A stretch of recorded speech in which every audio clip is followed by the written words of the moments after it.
Alright, just gonna get straight to this. I figured I definitely should have videoed this while I was actually putting the stuff together yesterday and doing the actual work. But on the off chance that it might help somebody else, then I figured it was good enough to at least do a video about what I did yesterday. Anyway, so here's the deal. There are several different problems dealing with heat and cooling in a person's house.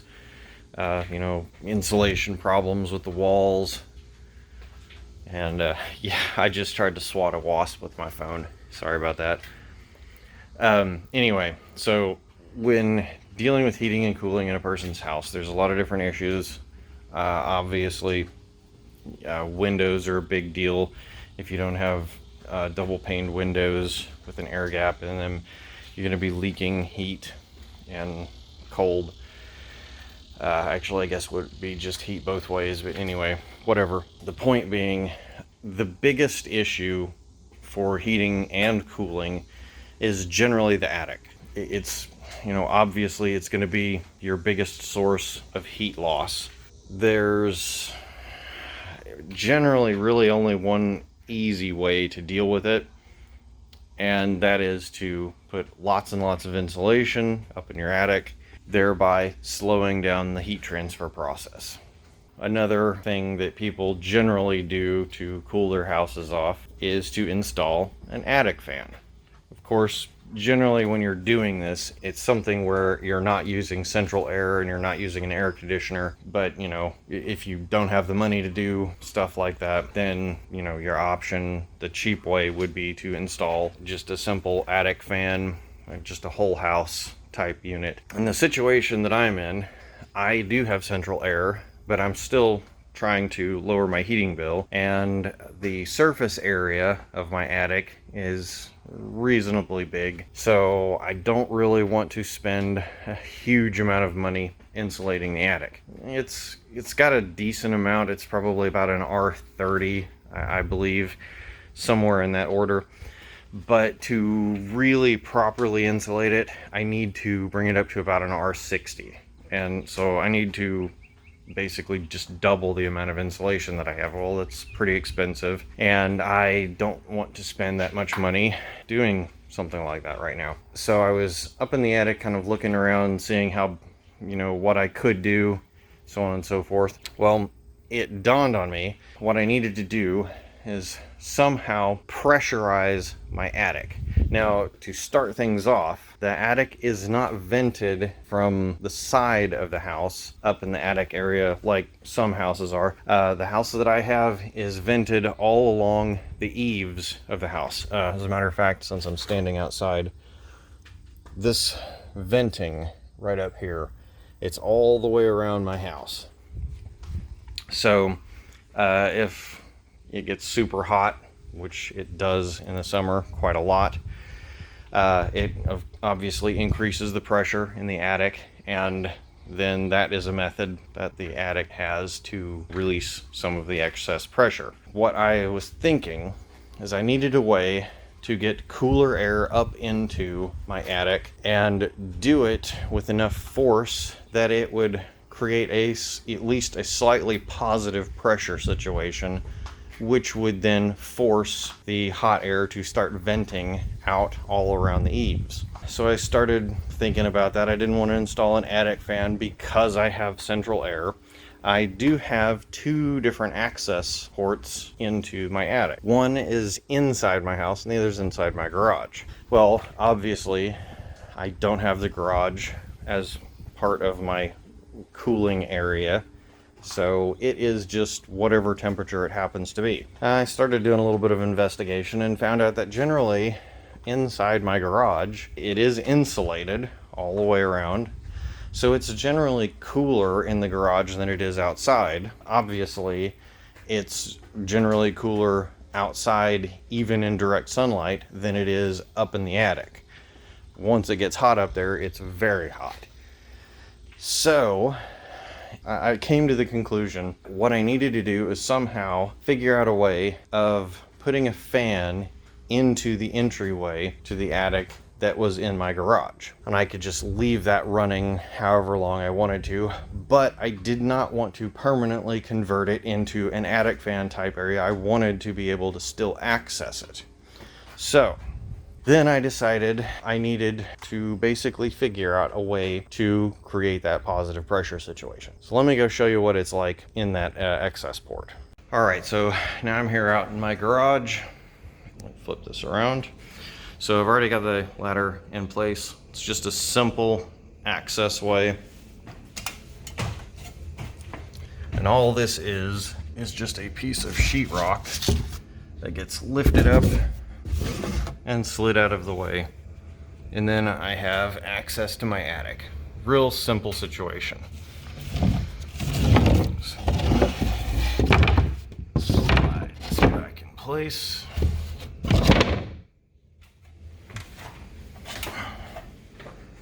All right, so what I did is I brought the panel down from the access port so I could show you exactly what I did in a little bit simpler fashion. What I had, I decided, I have this little 14-inch shop fan,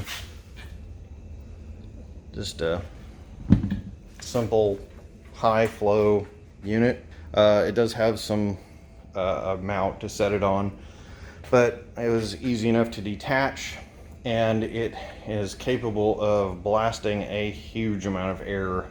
So what I needed was a way to mount this fan up into that access port.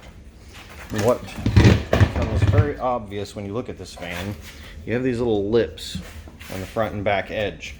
Well, what I decided was that if I could mount the fan in a position facing upward and somehow find a way to brace around this lip to hold it in place, then I can essentially mount that fan up into the access port and just turn it on whenever I need to.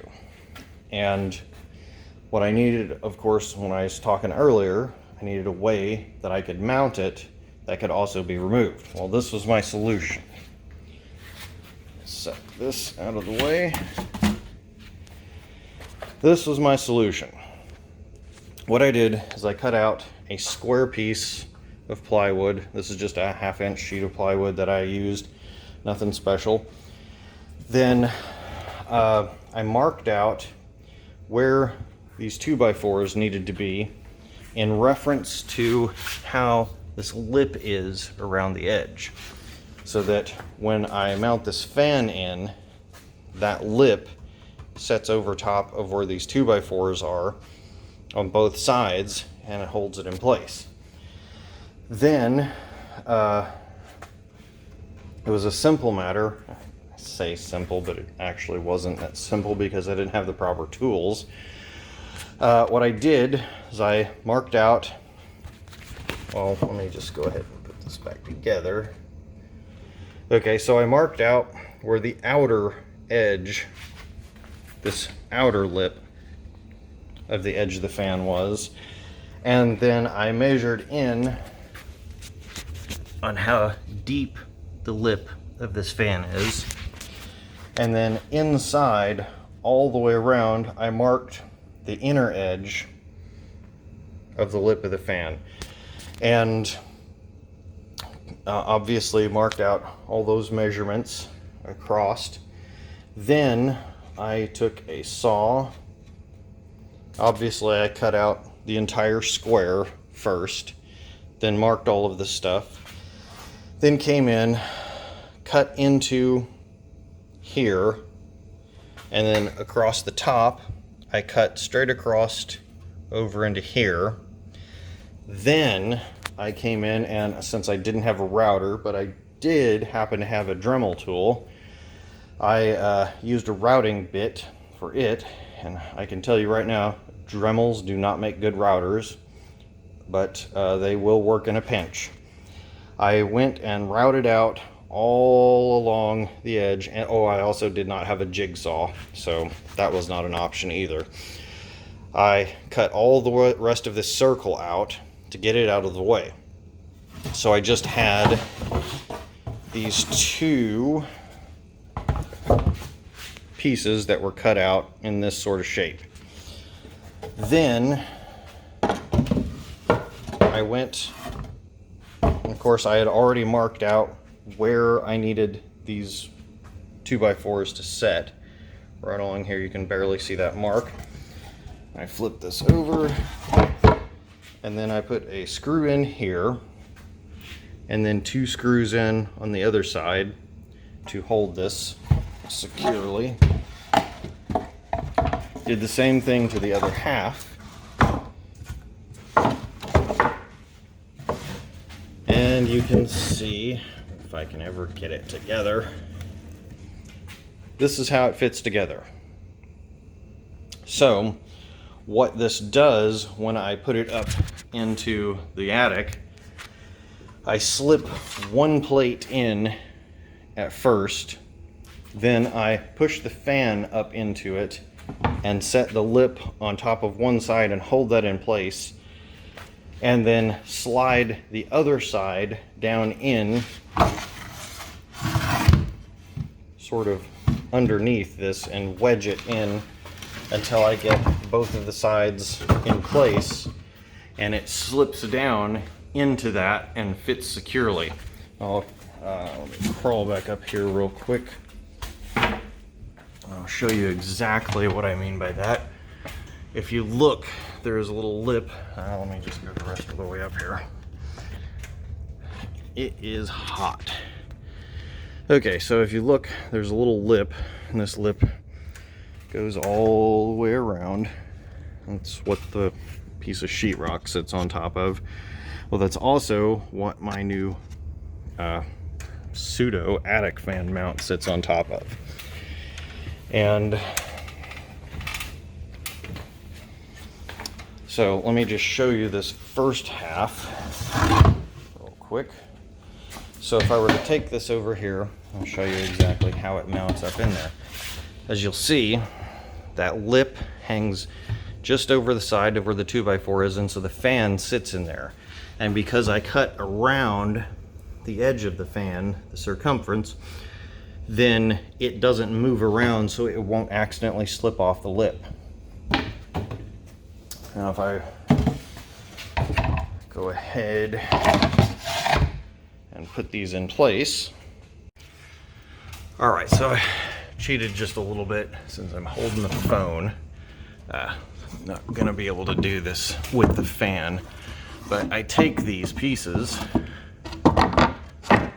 slide one half in place, as you can see, that all fits in, and then there's this little gap down here. This is the part where I would hold the fan up and get the lip over this edge of it and kind of hold it in place with one hand while my other hand reaches over and I shoehorn this in, which is even a little difficult this way, and then I keep sliding it until the other half seats down in here, at which point I can release the weight of the fan because both of these lips, the lip on both sides will be hanging on the 2x4s, and then it is a simple matter of turning the fan on, which I will now put the fan in place and show you what I'm talking about. All right, so this is with the fan in place. Then I crawl up, and obviously you're gonna need to plug it in. But there's one other important thing that you need to consider when you do this.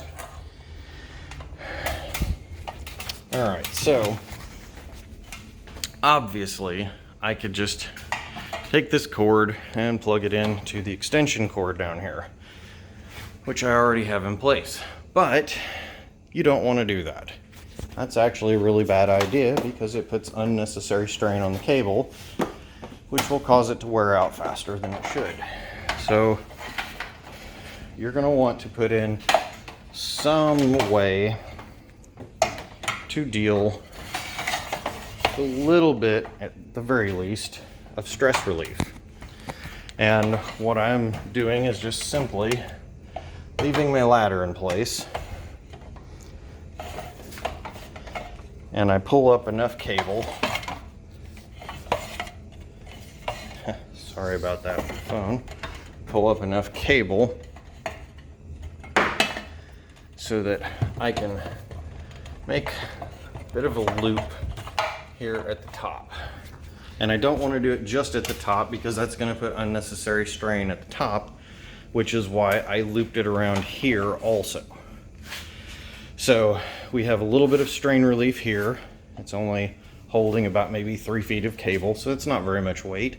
And then again here, it's only maybe 3 feet of cable, so not much weight. Then up here, we're going to take this and we're simply going to do it the exact same way, only in reverse.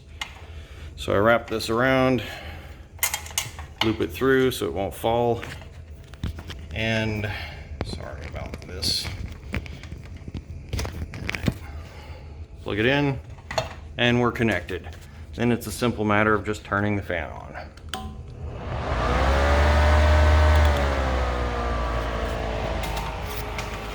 And with that simple move, I have now pressurized the attic. So now, if I go, might as well crank it up.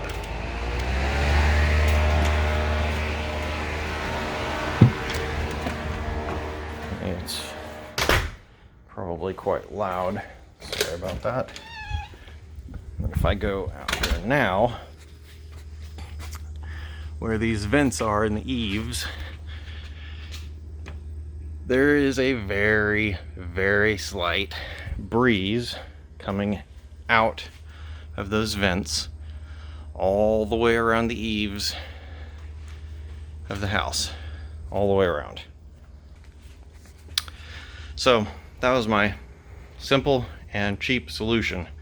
So if you happen to have a fan with a reasonable amount of airflow that you can put up into a crawl space, that's a very simple and cheap way to do it.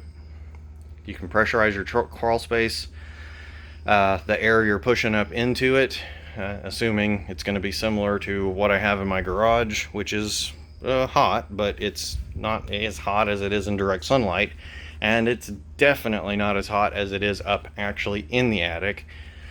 You can blow cooler air up into your attic, which will slightly pressurize it, slightly lower the temperature, force more air movement through the attic, which will result in the temperature being lower, which will result in the heat transfer rate in your house being lower, because there's not as much heat that is trying to pass from your ceiling down into the main area of your house.